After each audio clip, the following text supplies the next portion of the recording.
23 दिसंबर 2023 को आप आंध्र प्रदेश गए तो सुर्खियां नए सिरे से सजी। हैदराबाद से एक फ्लाइट में टीडीपी महासचिव नारा लोकेश के साथ आप विजयवाड़ा की तरफ गए थे। नहीं, विजयवाड़ा गए थे, चंद्रबाबू नायडू से मिलने गए थे। जी जी।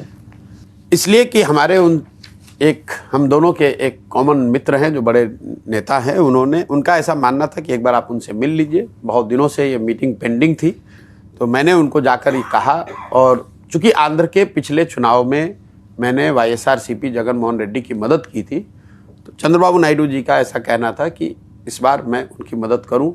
मैंने जाकर मिलकर ये बात स्पष्ट कर दी कि मैंने वो काम छोड़ दिया है, मैं वो काम कर नहीं सकता हूं और मेरी आंध्र के चुनाव में कोई भूमिका नहीं है, ना उनके पक्ष में ना किसी के विपक्ष में।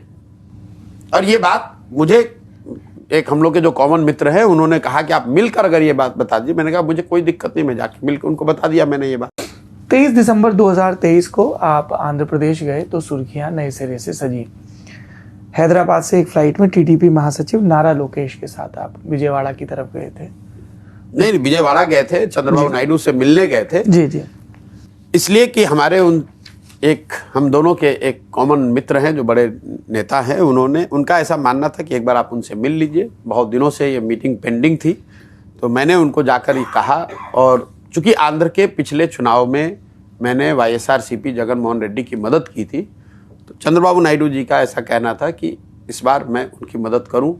मैंने जाकर मिलकर ये बात स्पष्ट कर दी कि मैंने वो काम छोड़ दिया है, मैं वो काम कर नहीं सकता हूं और मेरी आंध्र के चुनाव में कोई भूमिका नहीं है, ना उनके पक्ष में ना किसी के विपक्ष में। और ये बात मुझे एक हम लोग के जो कॉमन मित्र हैं उन्होंने कहा कि आप मिलकर अगर ये बात बता दीजिए। मैंने कहा मुझे कोई दिक्कत नहीं, मैं जाके मिलकर उनको बता दिया मैंने ये बात।